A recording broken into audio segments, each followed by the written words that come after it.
Hello, everybody. Hello, YouTubers. How's everybody doing out there? I pray that everything is going well for you and you being safe out there in the midst of this pandemic. My name is Tammy Lily, and welcome to the Tammy Lily YouTube channel. In this particular on this particular channel, we bring on business owners, authors, and help them get exposure for their business. I am really big on hashtag support begins support. So it comes from in Genesis, the book of Genesis in the Bible, when it talks about the father begins the child. So I'm a big advocate on support. I believe in order to get support, you must support others. So that's what this YouTube channel is all about. That's my platform. That's what I run on. That's what I love, and that's what I believe my God-given talent is. So thank you so much. Today we have a excuse me. Today we have a young man with us. He is an awesome author as well as a publisher. Before we get started, I want you to make sure you hit that notification button down at the bottom. Subscribe, please, and hit the notifications so you can get updates on new content that comes on, because we have some awesome people coming on as well as an awesome young man now. So without any further ado, I'm gonna open up the floor for him to introduce himself. So if you go ahead and introduce yourself. All right, Neal Owens, born and reared in Washington, D.C. I currently reside in Alexandria, Virginia, and High Point, North Carolina. Okay, awesome. And I got into, I wrote my first story in the 5th grade, but I didn't consider writing a profession when I pondered my career choices. But after 33 years of working with this youth, I resigned as Director of Operations to pursue my passion for writing novels. And I attribute the inspiration to go forward that was when I met Obama in 2010. Okay. And that inspired me to fulfill my dream and to go for it. Like he did. He went for his dream to become president. I was waiting until after I retired. I said, well, I'll just retire and I'll go ahead and write. But nope, he inspired me. The story was put into my head and I wrote the story, Mirrors of Life. Awesome. Well, I love the title. I love the illustration. I did have an opportunity to read it. It's a very good novel, very, very descriptive, very colorful. You basically paint a picture. I mean, if this is the equivalent of having a picture that you've painted with lots of colors, lots of description, lots of, distinct lines showing things, this will be the equivalent of it. You talked about walking into the room and everything about the room. So it's definitely like watching a movie. You can definitely put what you're talking about into your head and see it. It's very descriptive. Well, you told us how you started to be in that industry, and it's just amazing how we start somewhere and we don't think we're going to end up in a particular spot because we don't think our gifts and our talents is worthy, money worthy, but definitely I really enjoyed the book, and you can definitely tell that this is something that you love doing, and I'm so glad that you was obedient and you decided to pursue on, and you did not wait until you retired. You did pursue on. When did you start writing professionally? In 2014, I just, life just put it. I was putting my story was in the head, but I just really wasn't putting it down on paper. And then in 2014. It just became, it's time to make the move, and a lot of times you don't want to step out on faith, but I had to do, I'm a very spiritual individual, and I just went for it. I said, I just got to go for it, and so I did. And the process of writing, it took a while because I had to learn the technical aspects of creative writing. So I took online novel courses and I joined some writing communities where I got some constructive feedback and also some very harsh criticism. A lot of people try to make me change my writing style, but I refuse to do that. I said, no, I'm not changing my writing style. And I was going to traditional publishing route because that was my process. I'm gonna go to traditional publishing route.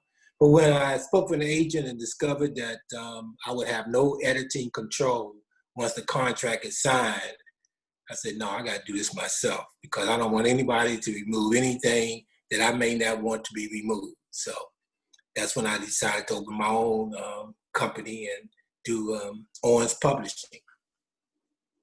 So I self-published my novel as my debut novel, and it actually has won 3 literary awards now. You got the cover with 1, but it also won the bronze medal from Reader's Favorite and award-winning finalist for the 2020 International Book Awards. Definitely, congratulations on that. And I can definitely understand that you do not want anybody to take from your novel things that made it for what it is. That's just like having a plate of food, and I got potatoes, and I got meat, and I got vegetables, and somebody just come take your potatoes away. I want them potatoes. Right. Yes, that's right. That's right. That's Yes, why I put them on my plate. yes, sir. Yes, sir. I like potatoes. Tell me about the name. What inspired the name, the Mirror of Life? What in Mirrors of life, it came to my head. It's like, because what I'm writing about is like when you look in the mirror, you see moments of happiness and sadness, life and death, and things that make you question the fairness of life. And we looked at in mirrors, and you look in the mirror, and that's what you see.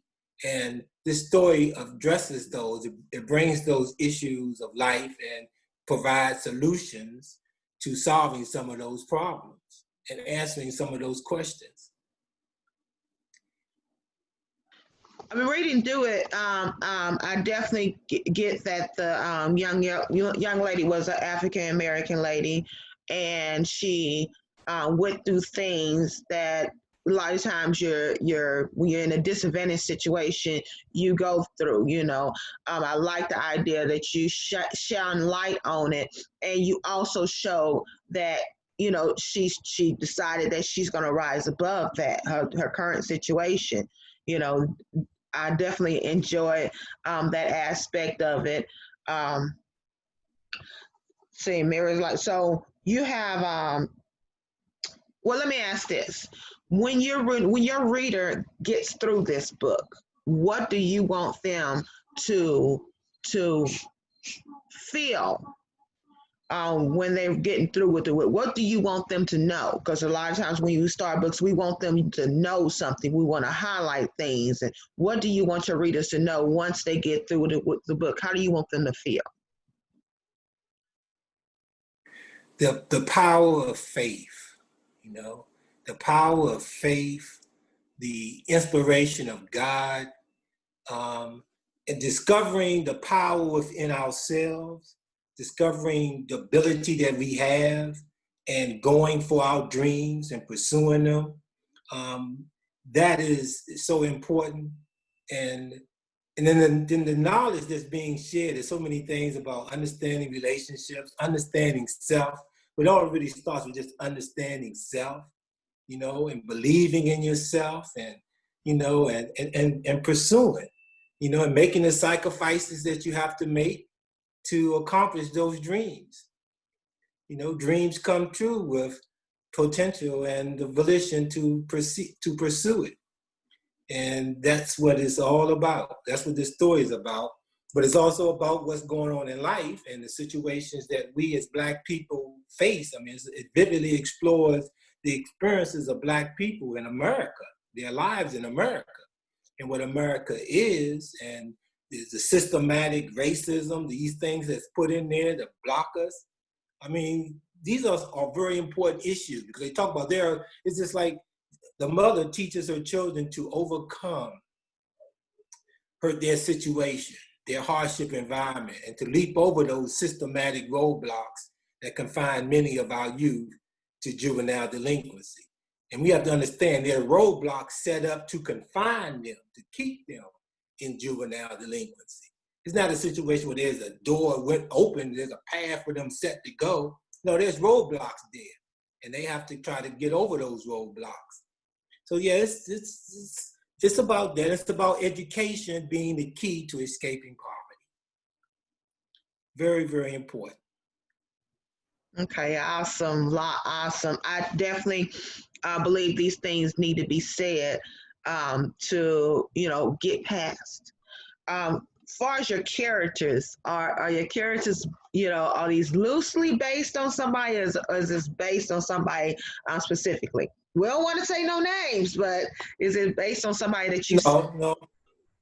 Characters are always based on people that you know, pieces of people that you know, combined with imagination, pieces of yourself combined with imagination.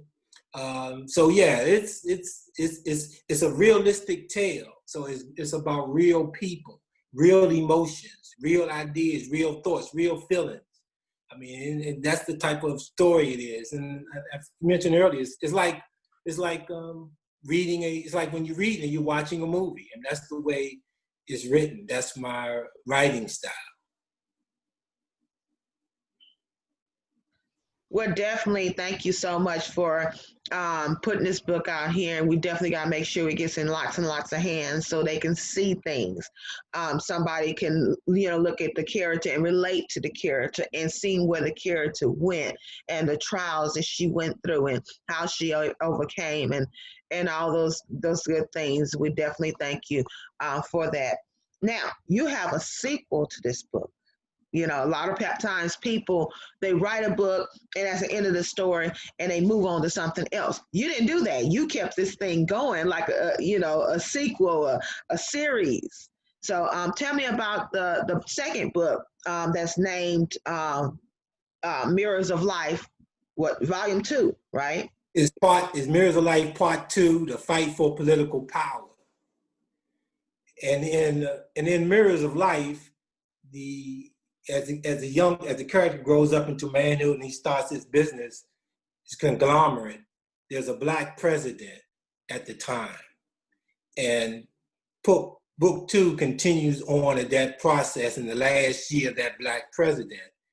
And he is this business guy, and he's fighting against the business powers that be. Okay, these are the people that control America. It's the business powers, that 1% they call. These are the people that are in control. They're the ones that finance Congress people to run the laws and all these different laws to benefit their goals and their purpose. So there's a gentleman who of course is the villain in part one. He continues. His name is Eric Hornsby, and he is a neo-Nazi, and he's the chairman of the business powers, and he manipulates the voters to elect his puppet, who happens to be named John Donaldson. And the attempt is to take over the country and raise the Fourth Reich. So they're actually Nazis that have influenced American politics, and they are planning to remove the Constitution to bring back to life another Nazi Germany. So that's their plan. And the mother in book one, Yvonne, who is a very strong character, so she evolves so much into this story that she becomes the individual who leads the voting initiative. It's a grassroots voting initiative to change the leadership in Congress. So they now are moving to mobilize the people to vote, to get out the vote, and to put the power in the hands of the people, knowing that we have the power as voters and as Black people and white people and of all races to put ourselves together to mobilize the vote. So this is what this battle is. And so that's the challenge now, because of course they want to retain political power. See, and that's how the races are able to control the world, because they have political power. But if you remove their political power, then they become nothing. All right. All right. Well, we got a part 1, part 2. Is it anything in the part 3 of a making? No, part 2 ends it. It's a closing piece that I believe every reader will be overly, from what the feedback I've gotten so far on it. There's a lot of reviews on on Amazon that you can see, and so I believe this is it's a great ending, and that's where it ends. It needs to end right there. Don't need to go any further. It's like people, they made the Godfather Part 1 and Godfather Part 2. It should have ended there, not made Godfather Part 3. All right. Ain't nothing wrong with that. I love it. I love it. Definitely. Well, if you could tell me something about Neal that they can't read in a book, they can't see on the internet, what is it that you want people to know about you? Well, I am I think a lot about me you actually can read in the book. You just may not know it's me. But what I am is I'm a very spiritual individual, and I'm a very giving person. And I believe that's, like you said earlier, with generous is what we are. I believe in sharing the wealth. And those are again are the characters of my book. See, it's like, there it is, it's sharing the wealth. I mean, it's like the young man, he wants to share his wealth. He's not trying to he wants to share his wealth and put his own life on the line for sharing his wealth. So it's about empowering people. And that's what I want to do. I want to empower people, in any way I can, emotionally, spiritually, and just empower them with knowledge and understanding within themselves, just to raise their level of consciousness. Because all this knowledge is inside of us. I mean, we all have these thoughts. They're all inside of us. It's just a matter of just bringing it to light. All right. Awesome. Awesome. Well, before we end out, um, tell the audience how they can get in touch with you. Okay. My website is www.owenspublishing.com. And on my website, you have the link to my Facebook page, my Twitter page, my Instagram page. They're all there. So you can go right to the website and connect with all those. That information is also inside my book. If you're looking for a personalized autographed copy of my book, you can get that through ordering on my website at www.owenspublishing.com. And you go to at the top of the page, the more icon, and click on purchase, and you can order the book there, and I will send you a personalized autographed copy.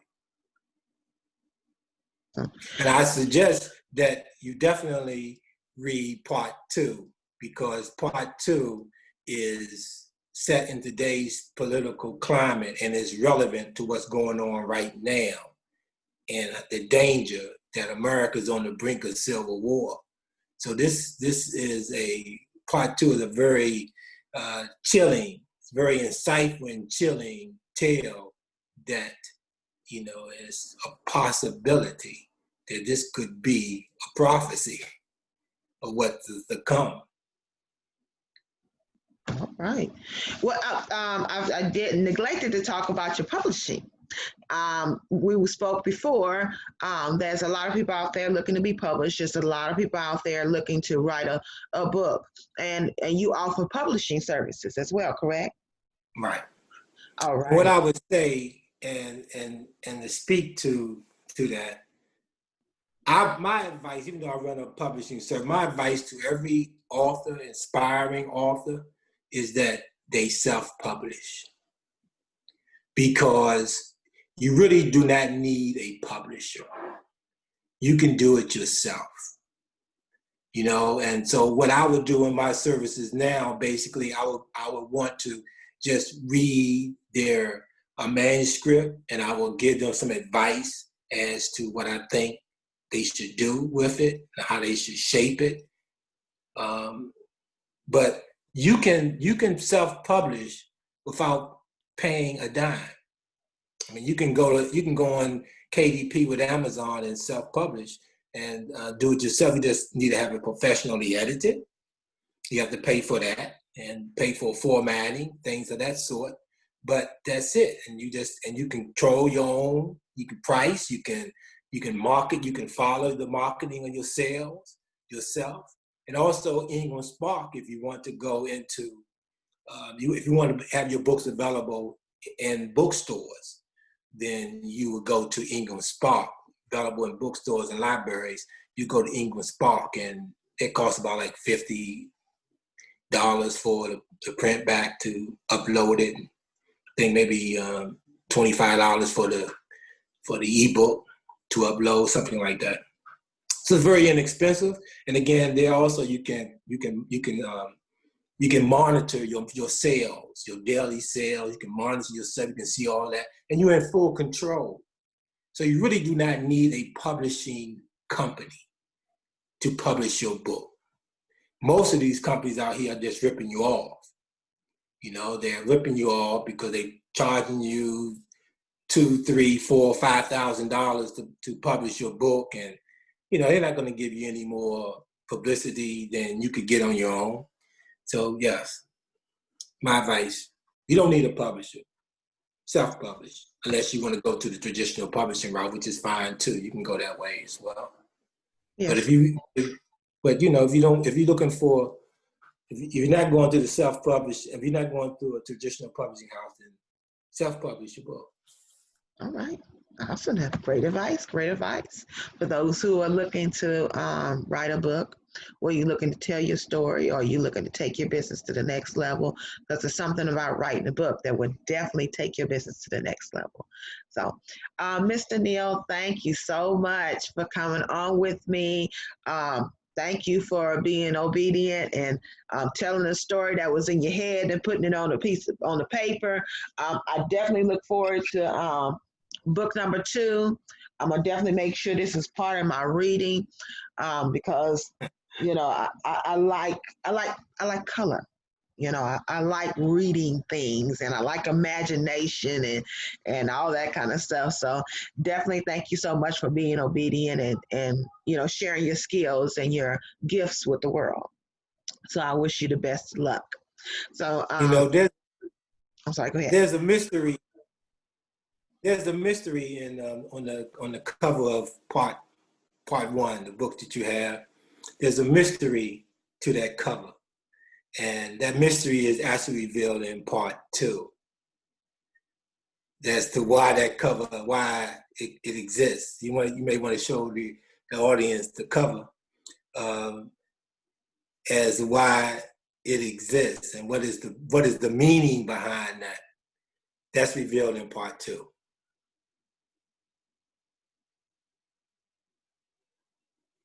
All right. Well, thank you so much, Mr. Neal. Y'all make sure Thank you. make sure y'all go and get your copy. This is part 1. Make sure you get your part 1 and your part 2, because you will definitely not regret it. He's definitely, jogs your curiosity, going through the part 1, make you want to get that part 2. So make sure you get that part 2. Mr. Neal Owens, thank you so much for joining me today. You have a very blessed day.